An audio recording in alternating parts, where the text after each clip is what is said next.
मर्दनम देवकी परमानंदम कृष्णं वंदे जगद्गुरुम्।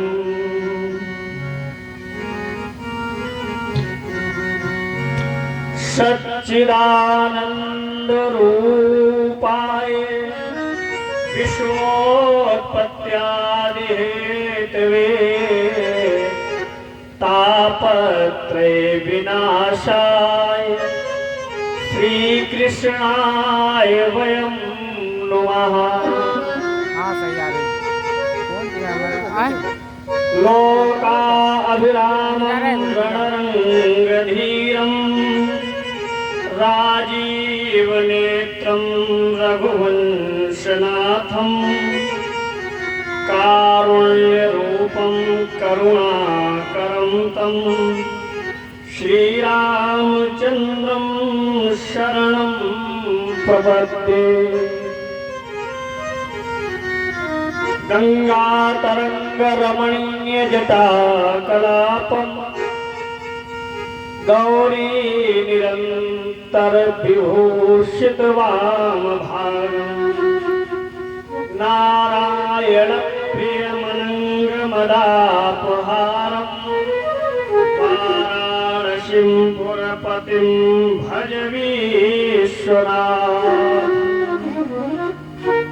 जानकी जीवनं वन्दे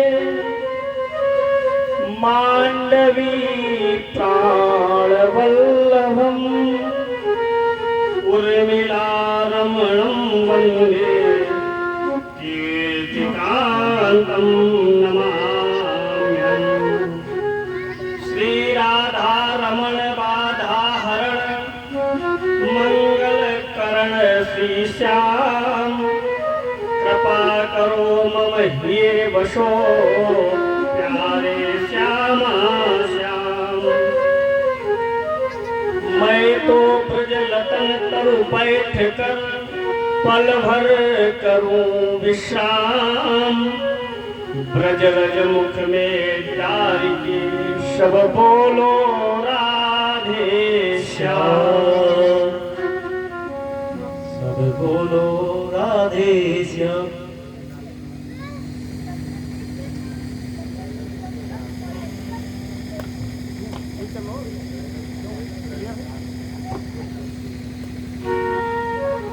मुझे दास बनाकर रख लेना, मुझे दास बनाकर रख लेना। भगवान तू अपने चरणों में मुझे दास बना के रख लेना। भगवान तू अपने चरणों में।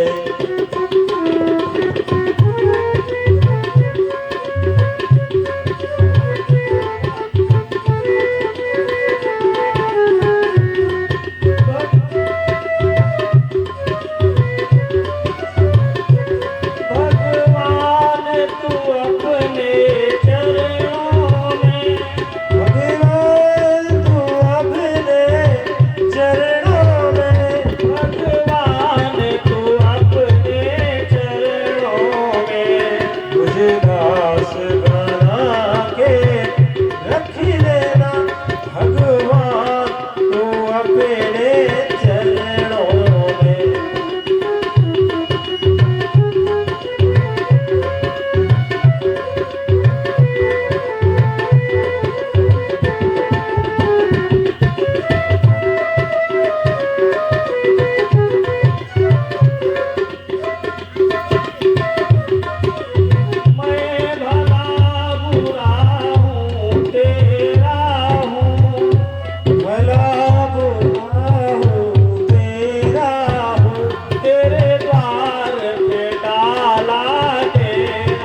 को तारा है, प्रभु अधम से अधम को तारा है, उसमें भी नाम हमारा है, उसमें भी नाम हमारा है, उसमें भी नाम हमारा है, उसमें भी नाम हमारा है। मुझे भार समझ कर रख लेना, मुझे भार समझ कर रख लेना, भगवान को अपने चरणों में। हार समझ के रख लेना, भगवान को अपने चरणों में। मुझे दास बना कर रख लेना, भगवान को अपने चरणों में। दास बना तू रख लेना, भगवान को अपने चरणों में।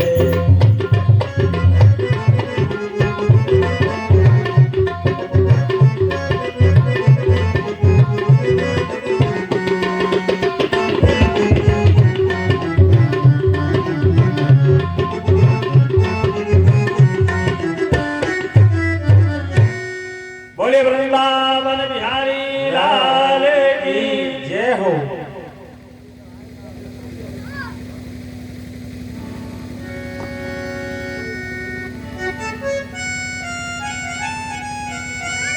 दुनिया का बनकर देख लिया, दुनिया का बनकर देख लिया, श्यामा का बनकर देख जरा। दुनिया का बनकर देख लिया, श्यामा का बनकर देख जरा। बनकर देख लिया, श्यामा का बनकर देख जरा। कर देख लिया, श्यामा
अखिल कोटि ब्रह्मांड नायक परात्पर ब्रह्म भगवान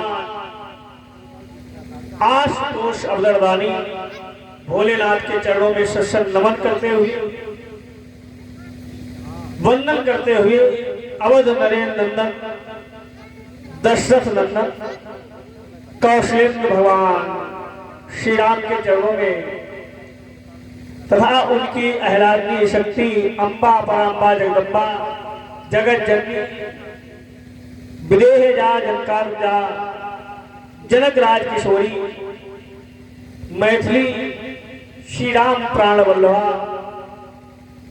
माता जानकी के चरणों में सत्संग नमन और वंदन करते हुए सर्वप्रथम भगवान नाम संकीर्तन और फिर कुछ भगवत चर्चा। बोले शंकर भगवान की। देखिए, मैंने मध्याह्न काल में ही बताया था कि जो शरीर से बीमार है वो कुर्सी पर बैठे, और कथा जो है भगवान के बराबरी में बैठ करके नहीं सुनी जाती। कथा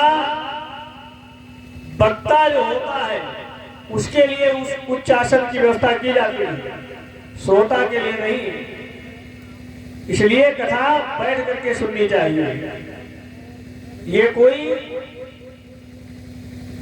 ड्रामा नवृत्ति नहीं होती जो खड़े होकर के अथवा बैठ करके इसको सुना जाए, देखा जाए। कथा सुनने की वस्तु है, देखने की। और बोले वृंदावन बिहारी लाल की जय हो। पधारो पधारो राधा संग सरकार, खुले हैं खुले हैं खुले हैं मन मंदिर के द्वार। पधारो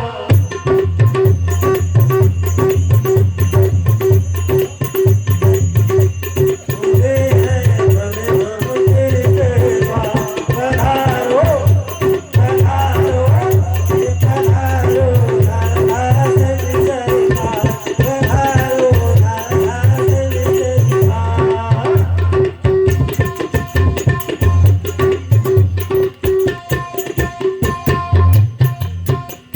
यमुना तट में दौड़ी आऊं, यमुना तट में दौड़ी आऊं, तेरा दर्शन नित प्रति पाऊं। तेरा दर्शन हृदय प्रति पाऊं।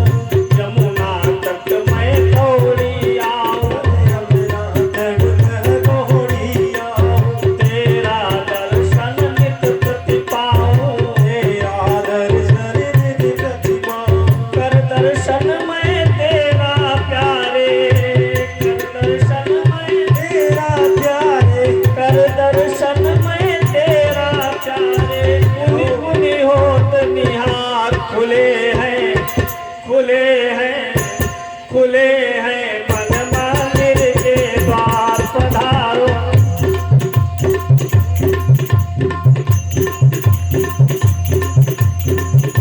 खुले हैं मन मंदिर के द्वार। पधारो पधारो राधा संग सरकार। पधारो राधा संग सरकार।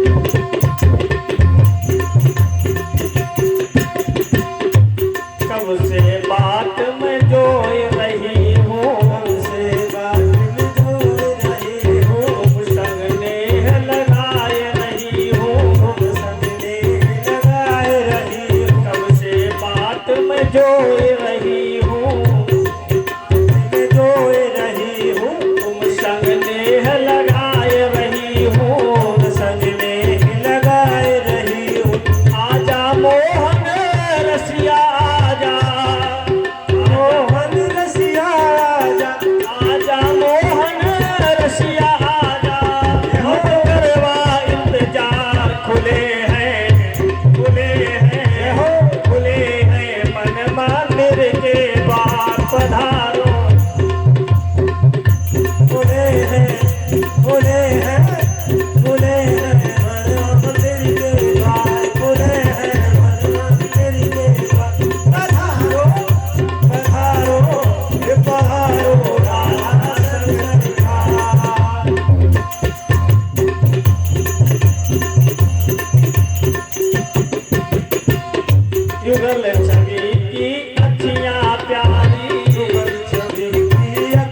पन मंदिर के द्वार पधारो। राधा संग सरकार कोए बर मंदिर के द्वार पधारो। राधा संग सरकार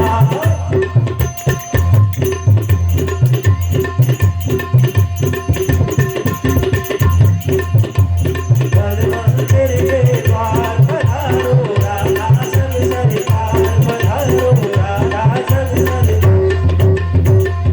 बोले वृंदावन बिहारी लाल की जय हो यज्ञ पुरुष भगवान की जय हो शंकर भगवान की जय हो मृत्युंजय भगवान की जय हो हनुमान जी महाराज की जय हो। कल रात्रिकालीन बेला में आप लोग पंचम वेद महाभारत से पितामह भीष्म की भीष्म प्रतिज्ञा को श्रवण कर रहे थे, जिसमें आप लोगों ने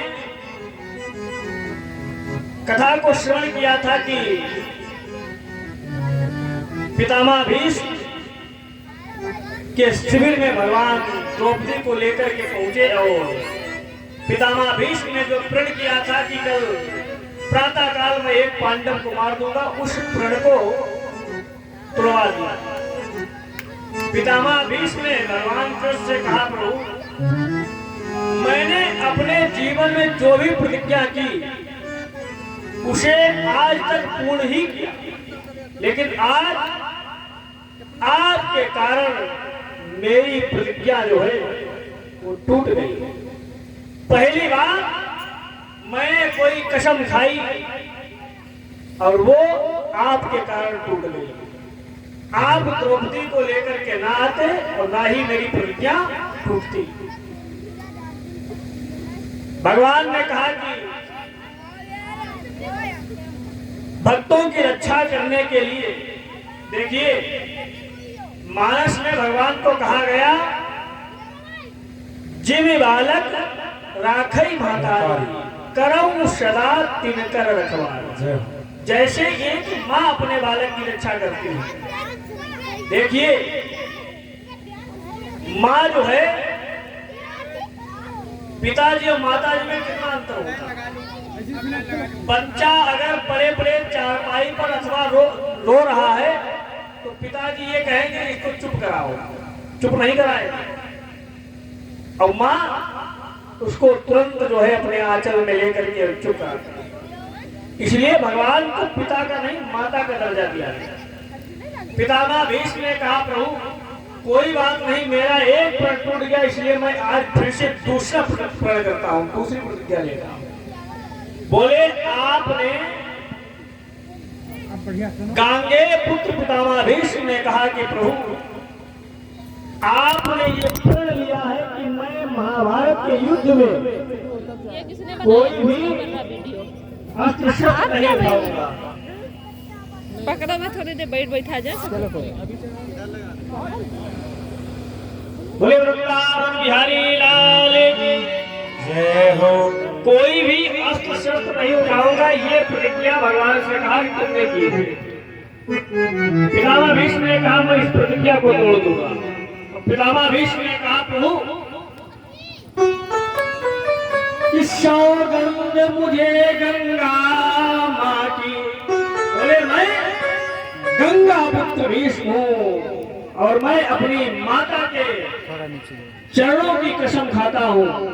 अब कसम मालूम क्या खा रहा है? सौगंध मुझे गंगा माँ की, ऐसा कौशल दिखलाऊंगा, युद्ध के बीच में कृष्णचंद्र तुमको भी अस्त्र गहाऊंगा।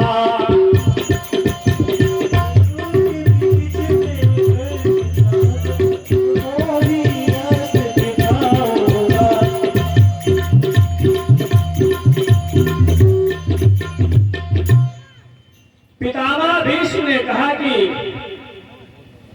तुम्हारा प्रण है कि पूरे महाभारत के युद्ध में मैं अपने सुदर्शन चक्र को नहीं उठाऊंगा, तो मैं तुमने मेरे प्रण को मैं तुम्हारे प्राण को तुड़वा दूंगा।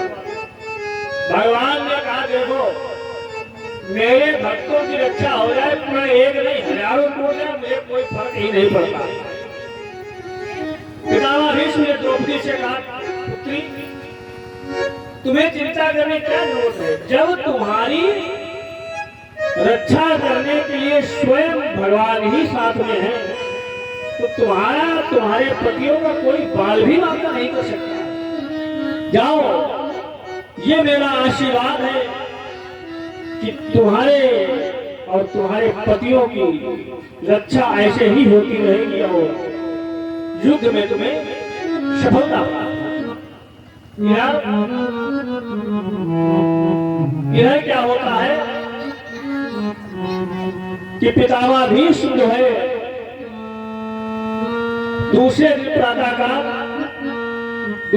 प्रातःकाल जो है युद्ध प्रारंभ हुआ और युद्ध जब प्रारंभ हुआ तो सारे योद्धा महाभारत के कुरुक्षेत्र के रणांगण में आ गए, लेकिन कहीं भी पितामह भीष्म को भगवान कृष्ण नहीं दिखाई पड़ रहे। अर्जुन के रथ पर लगा हुआ झंडा जिस पर साक्षात हनुमान जी महाराज विराजमान है, कहीं भी दिखाई ही नहीं पड़ा। पितामह भीष्म ने मन में सोचा कि भगवान कृष्ण छलिया तो है ही, कहीं ऐसा तो नहीं कि आज मेरी प्रतिज्ञा को पूर्ण न हो इसलिए युद्ध के मैदान में आए ही ना। पितामह भीष्म पूरे कुरुक्षेत्र के रणांगण में अपनी दृष्टि को दौड़ाते हैं, लेकिन कहीं भी अर्जुन का रथ नहीं दिखाई पड़ा। तो पितामह भीष्म मन में विचार करते हैं कि जानी पड़े सुनी ले हुई है रथ में, कि जानी पड़े सुन ले हुई है हर भीष्म से रण में परिपाला। मन में विचार करते हैं कि भगवान ने सोचा होगा कि पितामह भीष्म से युद्ध करना पड़ेगा और मेरा जो प्रण है कि मैं अस्त्र नहीं उठाऊंगा, हो सकता है वो टूट जाए, इसलिए हो सकता आए ही ना हो।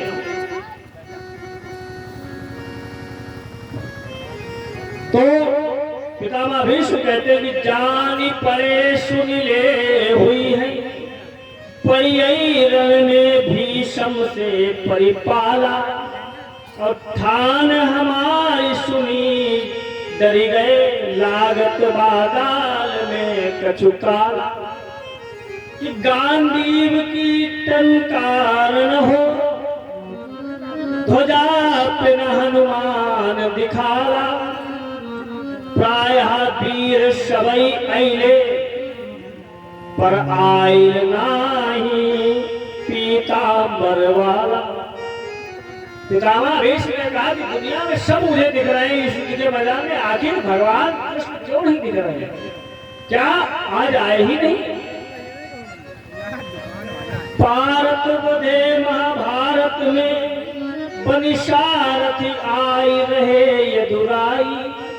तब तक क्या देखा, भगवान अर्जुन के रथ के सारथी बनकर के रथ को लिए हुए आ रहे हैं कि भारत बधे महाभारत में बनी सारथी आई रहे यदुराई, और पीत फटपटी है रही लहरई रथ धाकत डोरी उठाई उठाई।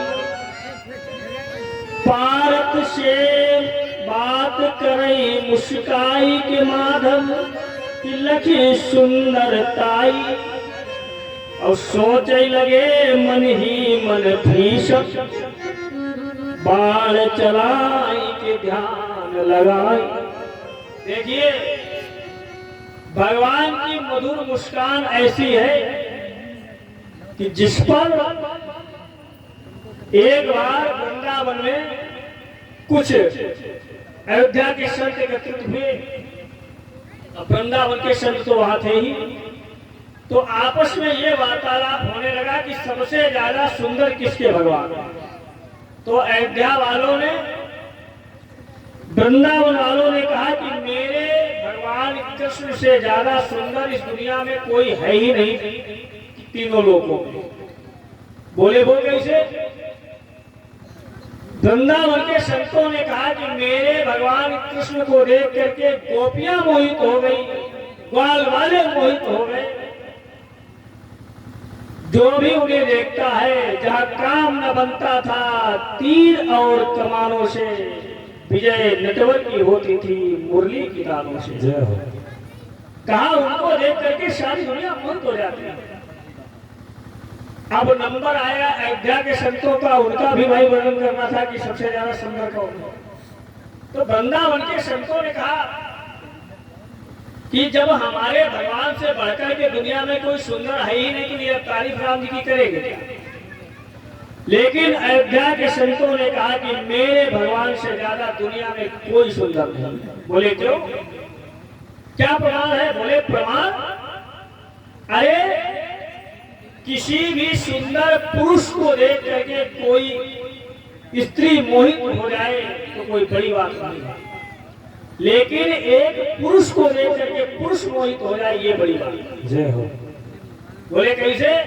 बोले तुम्हारे भगवान कृष्ण को देख करके गोपियां मोहित हुई, और हमारे भगवान मर्यादा पुरुषोत्तम राम जी को देख करके परशुराम जी मोहित हो गए, विश्वामित्र जी मोहित हो गए, यहाँ तक रावण, कुंभकर्ण और खरदूषण तीसरा आदि भी उनको देख करके मोहित हो गए। जय जय।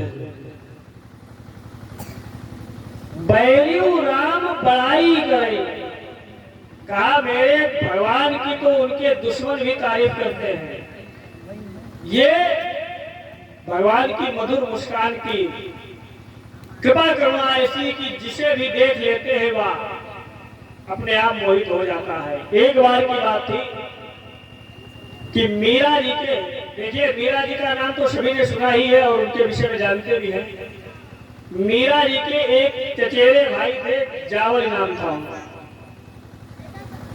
भगवान श्री कृष्ण के अनन्य भक्त थे, तो वो भी एक राजा ही थे। तो उनका ये नियम था कि जब तक वो पूजा करेंगे तब तक उन्हें कोई भी आकर के पूजन में विघ्न बाधा उत्पन्न नहीं करेगा। अगर किसी ने उन्हें बीच में टोक दिया तो सीधे उसे मृत्यु दंड दिया जाएगा, ये उनका आदेश था। वो 4 घड़ी पूजन करते थे, 10 घड़ी पूजन करते थे, अर्थात 4 घंटे उनका पूजन होता था। 4 घंटे पूजा करते थे। उन 4 घंटों में कोई भी व्यक्ति कितनी भी बड़ी से बड़ी समस्या आ जाए पर उनको नहीं बुलाया जाता था। जो भी बुलाएगा उसे मृत्यु दंड दिया जाएगा। ये बात उनके एक दुश्मन को मालूम हुई, तो उसने क्या किया, जिस समय जैसे ही जावल महाराज पूजन पे बैठे वैसे ही जो है उसने आक्रमण कर दिया। अब जब आक्रमण कर दिया, नगर को चारों तरफ से उसने घेर लिया, तो महाराज जी को सूचना कौन दे जाकर? भाई जो सूचना देगा जाकर उसे मृत्यु दंड दिया जाएगा। प्राण सबको भी आ रहे हैं, कोई नहीं गया। तो निर्णय ये हुआ कि वो तो 4 घंटे पूजन करेंगे और तब तक तो ये पूरा राज्य तहस नहस कर देगा। तो बोले जाएगा कौन? तो राज्य में जो चातुकार मंत्री थे, योग्य मंत्री थे, उन्होंने कहा कि माता पिता और गुरु इन लोगों के ऊपर राजा का कोई अधिकार नहीं होता, ये राजा से भी ऊपर होते हैं। भाई राजा प्रजा के लिए है, प्रधानमंत्री प्रजा के लिए, माता पिता के लिए थोड़ी ना। आप डीएम है तो जिला के लिए, लेकिन अपने माता पिता भाई के लिए थोड़ी ना। वहां तो साधारण रहना पड़ेगा। तो उनकी माता से कहा तुम जाकर के कहो। तो उनकी माता जी पीछे से गई और कहा कि शत्रुओं ने नगर को घेर लिया। महाराज जी बोले कुछ नहीं, सिर्फ इतना कहा कि हरि की लीला हरि ही जाने। ये कहकर के अपना पूजन करते रहे। 4 घंटे के बाद जब पूजन समाप्त हुआ, पूजा स्थल से उठकर के आए और अपने अस्तबल में गए जहां पर उनका घोड़ा बना रहता था। तो देखा कि जो महाराज जी का घोड़ा था पसीने से पूरा लथपथ है। महाराज जी ने कहा इस पर किसने सवारी? कौन लेकर के गया था? अरे नगर के सभी राज्य के लोगों ने कहा महाराज उस राजा ने नगर को चारों तरफ से घेर रखा है, तो 4 घंटे से कोई बाहर ही नहीं गया, गेट बंद है, तो उस पर सवारी कौन करेगा? उन्होंने गेट खोला, बाहर गए। जैसे नगर का गेट खोल करके बाहर निकले तो देखा कि पूरी सेना जो है वो घायल अवस्था में पड़ी हुई है।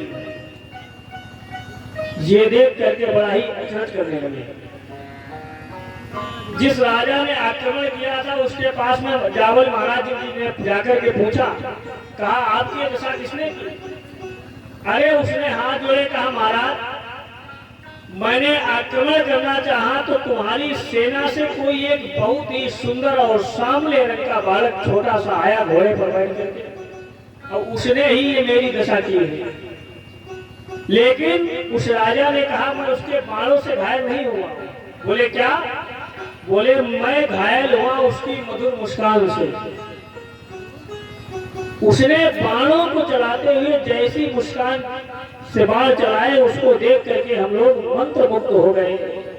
मेरी दशा ये हो गई है, अब तो इच्छा ये होती है कि एक बार फिर से वो मेरे सामने आ जाए। तो भगवान की मधुर मुस्कान ही संसार को अपनी तरफ मोहित करती है। आज पितामह भीष्म ने जैसे ही भगवान को मुस्कुराते हुए देखा तो मन में विचार करते हैं कि मैं इनका ध्यान लगाऊं अथवा युद्ध करूं, क्योंकि मुस्कान मधुर मोहन, मुस्कान मधुर मोहन घायल कर जाती है।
आपने छल कपट करके कल मेरे रात्रि में मेरे पर को तोड़वा दिया था, अब युद्ध के मैदान में खड़े हैं, आप ये छल मेरे साथ मत करिए। अरे कहा पितामह भीष्म ने कहा प्रभु शत्रु खड़ा समूह है, जब शत्रुता शत्रु की भांति निभाओ, अब पीत पटी पहरे लहरे रथ छोड़ के चक्र हाथ उठाओ। पितामह भीष्म ने कहा कि मैंने प्रण किया है कि मैं आज तुमसे युद्ध के मैदान में सुदर्शन चक्र उठा दूंगा, तो आप सुदर्शन चक्र को उठाइए। जौन भी अस्त्र रहे लड़ी भई भले छीन के इंद्र से बज लियाओ, लेकिन एकर काट न बा हमरे, मुस्कान की बाण न हम पर चलाओ। बोले तो इंद्र का वज्र ले आओ, भगवान शिव का त्रिशूल ले आओ, युद्ध कर लूंगा, सुदर्शन चक्र उठा लो, लेकिन मुस्कुरा करके मेरी तरफ मत देखो। आज पितामह भीष्म और अर्जुन का युद्ध प्रारंभ हुआ, तो पितामह भीष्म का तो ये प्रण है कि आज मैं भगवान से अस्त्र उठवा दूंगा। युद्ध चल रहा है, अब युद्ध चलते चलते पितामह भीष्म ने इतना भयंकर युद्ध किया, क्योंकि मैंने कल ही बताया था पितामह भीष्म के अंदर ताकत कितनी है। पितामह भीष्म जिस समय पर रणांगण के मैदान में खड़े होते हैं तो बड़े बड़े वीर योद्धा थर थर थर कांपते हैं। आज पितामह भीष्म और अर्जुन का युद्ध हो रहा है। पितामह भीष्म ने बाणों को छोड़ा कि शत बाण चलाए सारथी पर, रक्त बर्ण कर डाला है। और फिर 20 बाणों के द्वारा घोड़ों को घायल कर डाला है।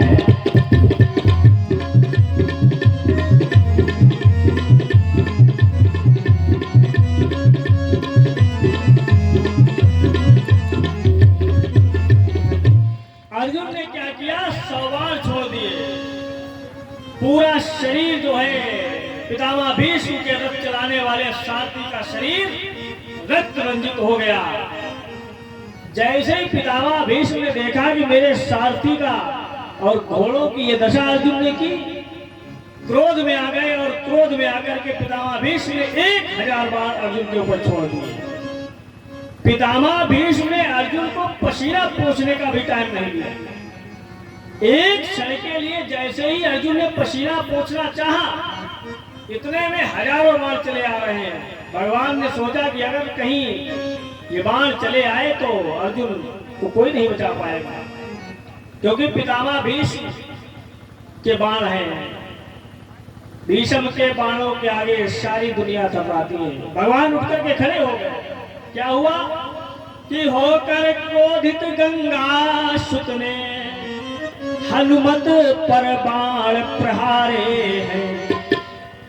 अब एक साहस बाण उसी समय, एक साहस बाण उसी क्षण लेकर भगवान कृष्ण के मारे हैं।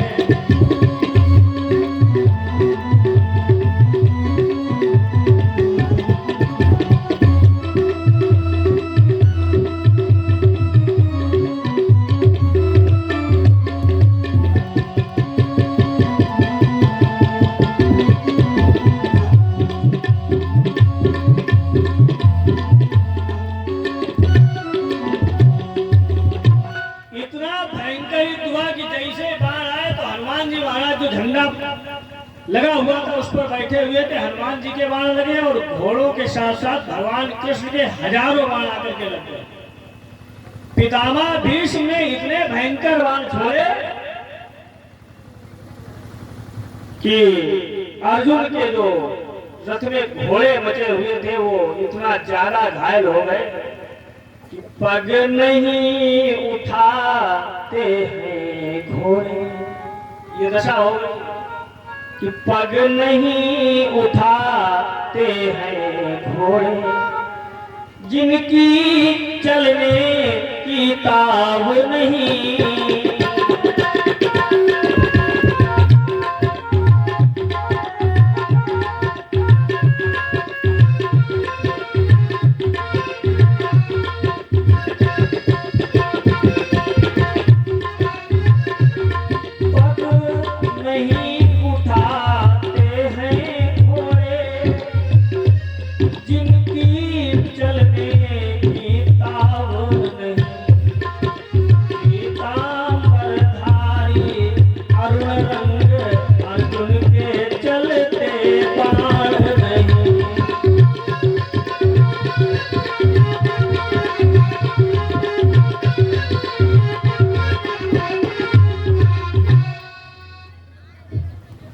अर्जुन के बाण ही नहीं चल रहे हैं और भगवान कृष्ण का पूरा शरीर रक्त रंजित हो गया, पीतांबर पीले से लाल हो गया। अब जब ये दशा हुई तो भगवान कृष्ण को आया गुस्सा और रथ से कूद पड़े, घोड़ों की बागडोर को छोड़ दिया। अब क्या किया, एक रथ के पहिए को निकाल करके सीधे पितामह भीष्म की तरफ दौड़ पड़े।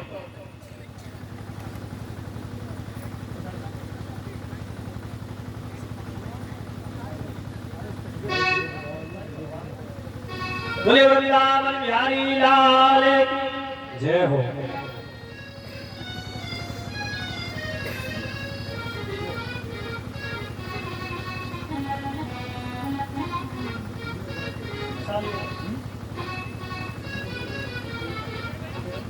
बोलिए कृष्णचंद्र भगवान की जय हो। अब भगवान इतना क्रोध में आए कि सुदर्शन चक्र नहीं एक रथ का पहिया लेकर के सीधे पितामह भीष्म की तरफ दौड़ पड़े। और जैसे भगवान दौड़े, पितामह भीष्म ने तुरंत ही अपना धनुष वहां रख दिया, हाथ जोड़ करके खड़े हो गए। अर्जुन आए, पैरों को पकड़ लिया, कहा प्रभु हे केशव, अरे आप ये अपने क्यों लेना चाहते हैं? आप पहले पितामह भीष्म ने कहा प्रभु मेरी इतनी क्षमता नहीं कि मैं आपसे युद्ध करूं, लेकिन मुझे तो आपका प्रण तोड़ना था और अपनी प्रतिज्ञा को पूर्ण करना था। इसलिए आपने युद्ध के मैदान में सुदर्शन चक्र उठाया या रथ का पहिया उठाया, बात एक ही, अस्त्र उठा लिया, मेरा प्रण पूर्ण हो गया। सायंकाल का समय है, जैसे सूर्यास्त हुआ युद्ध बंद हो गया, सब लोग अपने अपने शिविर को चले। अब पांचों पांडव आपस में बैठे विचार कर रहे हैं कि धीरे धीरे 9 दिन हो गए, 90,000 योद्धा पितामह भीष्म ने मार दिए हैं और 1 इंच भी फर्क इस पितामह भीष्म के ऊपर पड़ा नहीं है और सारे योद्धा हमारे मरते चले जा रहे, कैसे विजय प्राप्त होगी? भगवान से कहा कि क्या करना चाहिए? भगवान ने कहा देखो ज्यादा तो मुझे मालूम नहीं, लेकिन एक बात जानता हूँ। महाराज युधिष्ठिर ने कहा क्या?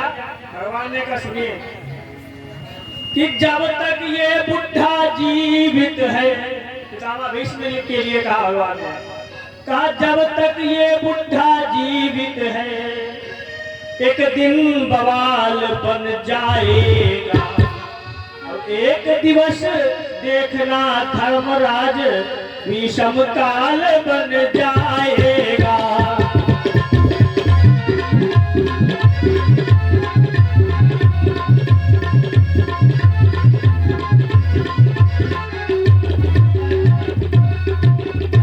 भगवान कृष्ण ने कहा देखो ज्यादा तो मुझे नहीं पता, लेकिन इतना जानते हैं कि जब तक पितामह भीष्म जिंदा है किसी पांडव की औकात नहीं कि उनसे युद्ध में जीत जाए। इसलिए अगर ये जीवित रहे तो एक दिन सब लोग मारे जाओगे। द्रौपदी भीम ने कहा इसमें कौन सी बड़ी बात बताई, ये तो हम सब जानते हैं भाई, जिसे इच्छा मृत्यु का वरदान प्राप्त हो अपनी इच्छा से उसकी मौत होगी और अपनी मौत इच्छा कोई करेगा नहीं मरने के लिए। भाई सुसाइड क्यों करेगा कोई? सुसाइड तो वो व्यक्ति करता है जो कायर है, परिवार से ग्रसित है, परिवार का पहन करने में जो सक्षम नहीं है। आत्महत्या वही व्यक्ति करता है जो संसार से लड़ने की ताकत न रखता हो, अपने बीवी बच्चों परिवार का भरण पोषण करने में सक्षम ना हो, वो आत्महत्या करता है। और जिसका परिवार ही न हो, अकेले हो, तो काहे आत्महत्या करेगा? तो पितामह भीष्म को इच्छा मृत्यु का वरदान है, अपनी इच्छा से मरने का मतलब आत्महत्या करना। तो कहा अपनी इच्छा से मरेंगे नहीं, और जब मरेंगे नहीं तो फिर इनसे जीतेंगे कैसे? भगवान ने कहा एक काम करो। पांडवों ने कहा क्या? बोले चलो पितामह भीष्म के पास में ही चल करके उनसे पूछते हैं कि आपकी मृत्यु कैसे होगी। द्रौपदी भीम ने कहा बहुत अच्छी बात कही। अरे भीम ने कहा ये बात कैसे मान ली जाए? बोले हाँ, हम सब लोगों को पितामह भीष्म के पास में चल करके उनसे पूछना चाहिए कि बाबा आपकी मौत कैसे होगी। द्रौपदी भीम ने कहा भगवान से कहा आपका दिमाग खराब है भाई, आप अपने किसी दुश्मन के पास में जाएं और उससे पूछे कि ये बताओ भैया तुम 315 वाले से मरोगे कि 12 वाले से, बताएगा आपको? भीम ने कहा कि पितामह भीष्म के पास में जाकर के ये पूछे कि तुम कैसे मरोगे, तुरंत ही जो है वही पितामह भीष्म हम लोगों को खत्म कर देगा। भगवान ने कहा नहीं, पितामह भीष्म नैष्ठिक ब्रह्मचारी बहुत बड़े संत हैं, युद्ध के मैदान में वो तामसी रहते हैं, बाकी शतोगुणी ही है, उनके पास में चलना चाहिए। तो पांचों पांडवों को लेकर के भगवान चले, लेकिन होता क्या है कि द्रौपदी भीम सबसे पीछे चल रहे हैं। भगवान ने कहा सबसे पीछे क्यों चल रहे हो? अरे भीम ने कहा कि तुम लोग जब पूछोगे कि बाबा तुम कैसे मरोगे, अब बुढ़ा ने अगर आंखी इधर से उधर टेढ़ी मेढ़ी की तो हम तुरंत बैठ गए लगाएंगे, भाग आएंगे। और अगर बताना शुरू किया तो आगे खड़े होकर के हम भी सुन लेंगे। पहुंचे पितामह भीष्म का एक ही नियम था कि युद्ध बंद होने के बाद में सीधे भगवान का जप करना। सीकों की सुगर चटैया पर वह ब्रह्मचारी थे डटे हुए।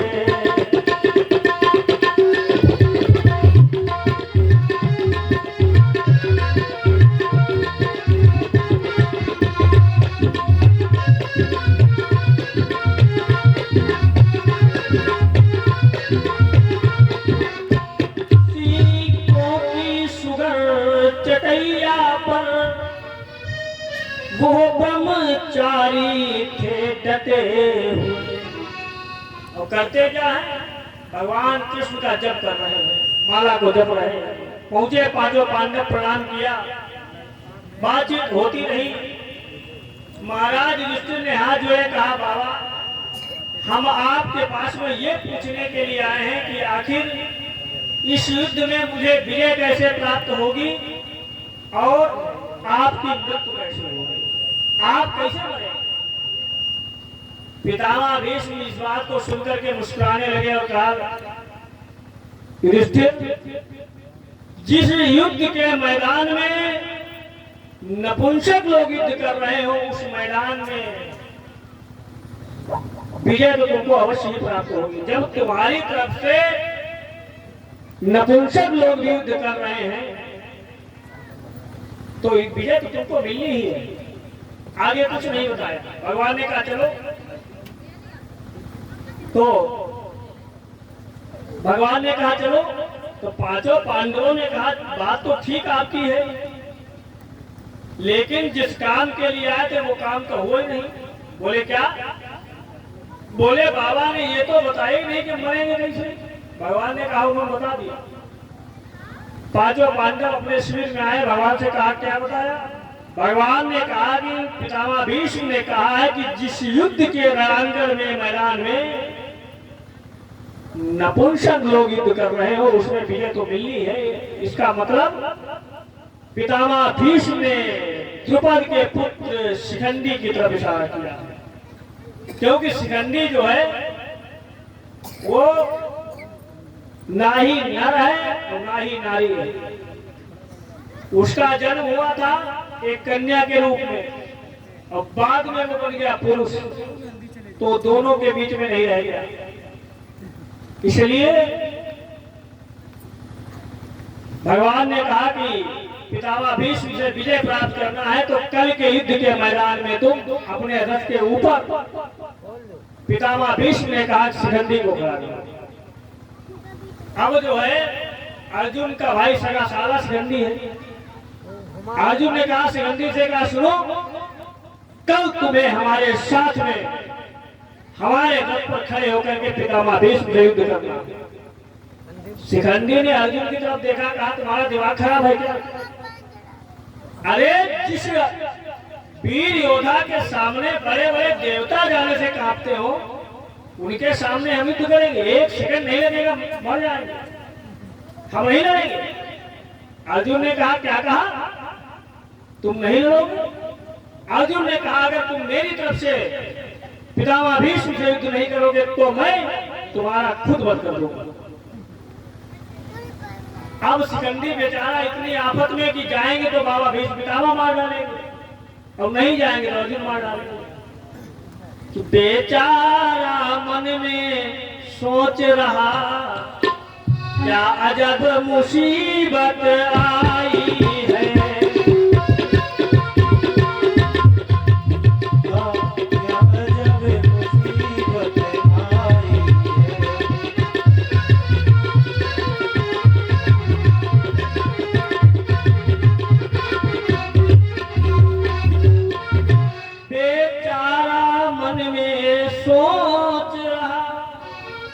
अजब मुसीबत आई है। क्यों?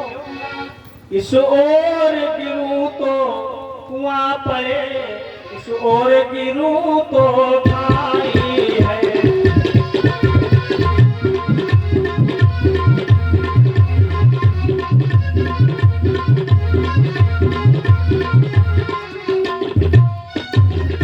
क्यों?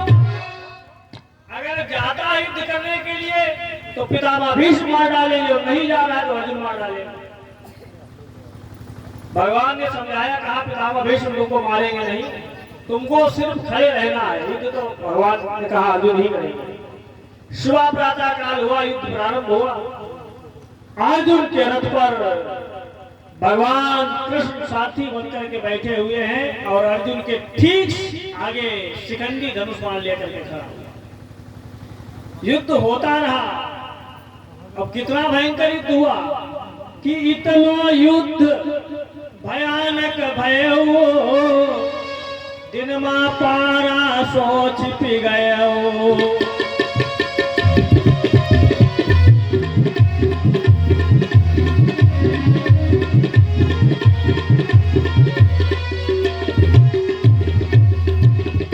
इतना भयंकर युद्ध हुआ कि सूर्यदेव दिन में ही छिप गए, ये समझ लीजिए। लेकिन इतने में क्या हुआ कि एकदम से शिखंडी अपने धनुष बाण को लेकर के खड़ा हो गया।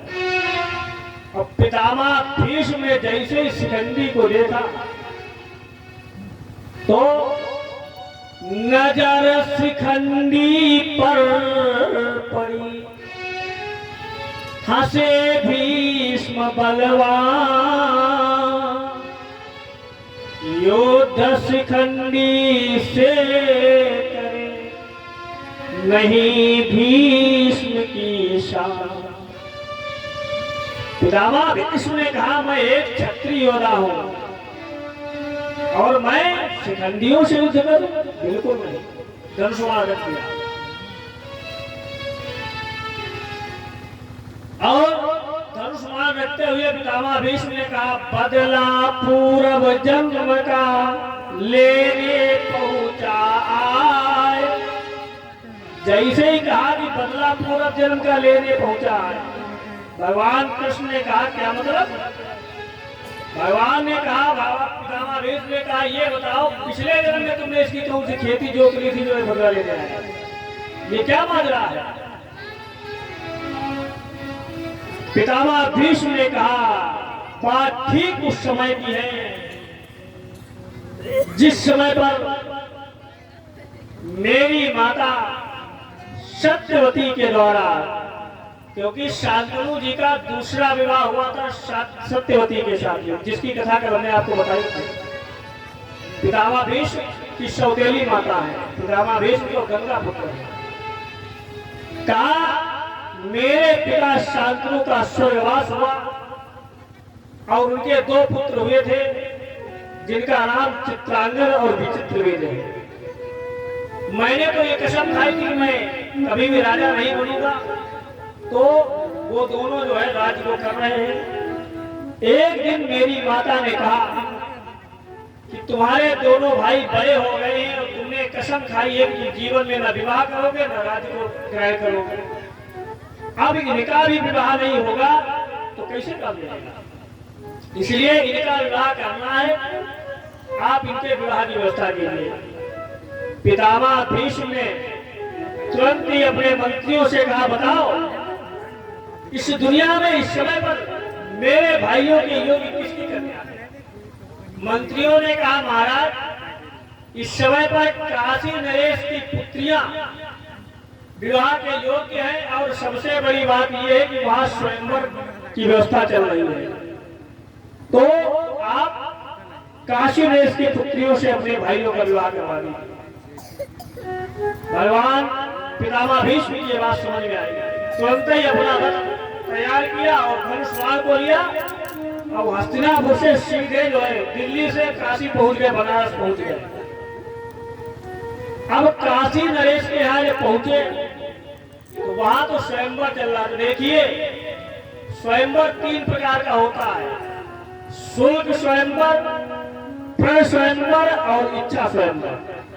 शुल्क स्वयंवर का मतलब जिसमें युद्ध करके विजय को प्राप्त करके विवाह किया जाए, जिसके अंतर्गत महाराज दशरथ और कैकेयी का विवाह हुआ। प्रण स्वयंवर का मतलब जिसमें ये प्रण हो कि ऐसा काम करने से तब विवाह होगा, और प्रण स्वयंवर के अंतर्गत माता सीता का विवाह हुआ था, धनुष तोड़ने का प्रण था। और इच्छा स्वयंवर में जिसके साथ मन हो, तो काशी नरेश के यहाँ इच्छा स्वयंवर चल रहा है। दुनिया के तमाम राजकुमार राजा बैठे हुए, इतने में पितामह भीष्म पहुंच गए। अब पितामह भीष्म पहुंचे तो पितामह भीष्म ने भाई आज के पहले पुराने थे, 70-75 वर्ष की आयु पहुंचे जाकर। पितामह भीष्म जब पहुंचे तो राजा लोगों ने जब पितामह भीष्म को देखा तो आपस में कानाफूसी करने लगे। एक राजा ने कहा, क्यों ये महाराज जी काहे आए हुए हैं? तो दूसरे ने कहा, आए हैं, अरे आए विवाह करने के लिए, काहे लिए आए? तीसरे ने कहा, विवाह करने के लिए, और इन्होंने कसम खाई थी कि हम नहीं विवाह करेंगे जीवन में। चौथे ने कहा, कसम खाई थी बाप के सामने, जब पापा मर गए तो कसम खाएगी।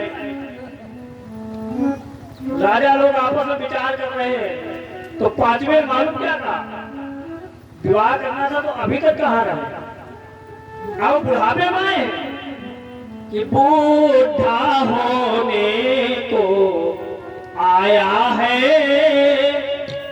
आ गई सफेदी बालों में, करने चला है ब्याह यहाँ, जब झुर्रियां पड़ी हैं गालों में, करने चला है ब्याह यहाँ। पितामह भीष्म ने जैसे इस बात को सुना, पितामह भीष्म ने कहा, क्या बकवास कर रहे हो? राजा लोग तुरंत डर के चुप हो गए, बोले नहीं महाराज जी। पितामह भीष्म ने कहा, मैं अपने विवाह के लिए नहीं आया। बोले फिर? बोले मैं अपने भाइयों के विवाह के लिए आया हूं। काशी नरेश के पास में सूचना गई, आया, उसने प्रणाम किया, कहा महाराज आप आए, मेरा बड़ा सौभाग्य है। पितामह भीष्म ने कहा, देखो ऐसा है, आपके यहाँ स्वयंवर चल रहा है, आप अपनी पुत्रियों का विवाह करना चाहते हैं, तो मेरे दो भाई चित्रांगद और विचित्रवीर इस समय पर कुंवारे हैं, उनका विवाह होना है। आप ऐसा करिए, अपनी दो कन्याओं का विवाह मेरे भाइयों के साथ में करवा दीजिए। काशी नरेश ने कहा, ये कोई मनमानी नहीं है, यहाँ स्वयंवर चल रहा है, इच्छा स्वयंवर, वो भी अपने भाइयों को ले आइए, बैठे, मेरी पुत्रियों को पसंद आएंगे तो अपने आप विवाह हो जाएगा, बाकी ऐसे नहीं हो सकता। पितामह भीष्म ने कहा, देखो एक बात सुन लीजिए, हम क्षत्रिय राजा हैं और हमारे दो ही नियम हैं कि एक तो किसी को ना करते नहीं और दूसरे में ना सुनने की मुझे आदत नहीं है। हमारे दरवाजे पर कोई आए तो उसको मैं ना नहीं करता हूँ, और हमसे कोई ना कर दे, ये मेरी सुनने की ताकत नहीं है। पितामह भीष्म ने कहा, काशी नरेश ने कहा, सुनिए, अगर आपने अपनी पुत्रियों का विवाह मेरे भाइयों के साथ नहीं किया तो मेरी शर्त सुन लीजिएगा। और शर्त मालूम क्या सुनाई कि दो ही शर्तें मैं रखता हूँ और दो में से एक स्वीकार करो, या तो विवाह कर बिटिया का या मेरा रण स्वीकार करो।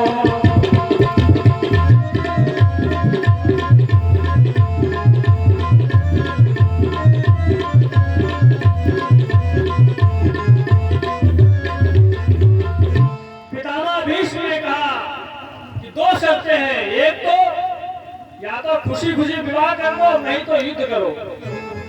काशी नरेश ने कहा, नहीं महाराज, हम ना ही युद्ध करना चाहते और ना ही विवाह करना चाहते, आप भाइयों को ले आइए।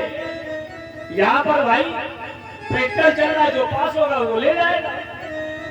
पितामह भीष्म ने कहा, लगता है तुम ऐसे मानोगे नहीं। पितामह भीष्म ने कहा, सुनिए, अब आपको मेरी शर्तें नहीं स्वीकार तो मेरी दूसरी बात सुन लीजिए। पितामह भीष्म ने कहा एकासी नरेश कि अब तक तो याचना करता था, अब क्षत्रिय पल दिखलाऊंगा। बोले मैं तुम्हारे दरवाजे पर आया, अपने भाइयों के विवाह के लिए तुमसे भीख मांग रहा था कि 2 कन्याओं का विवाह मेरे भाइयों के साथ कर दिए, लेकिन आपने नहीं किया। अब मुझे मजबूरीवश अपना क्षत्रियपन ठाकुरपन दिखलाना पड़ेगा। पितामह भीष्म ने कहा काशी नरेश कि अब तक तो भीख मांगता था, अब क्षत्रियपन दिखलाऊंगा।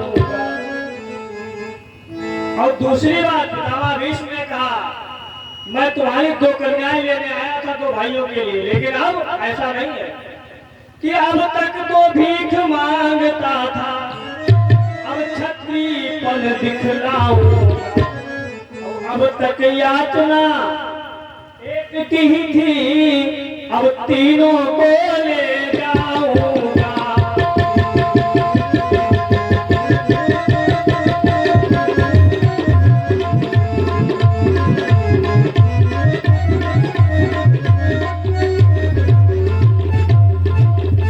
पितामह भीष्म ने कहा वैसे आप 2 कन्याओं के बजाय 1 ही दे देते तब भी कोई बात नहीं थी, लेकिन आपने मना किया इसलिए मैं 1 नहीं तीनों को ले जा रहा हूं।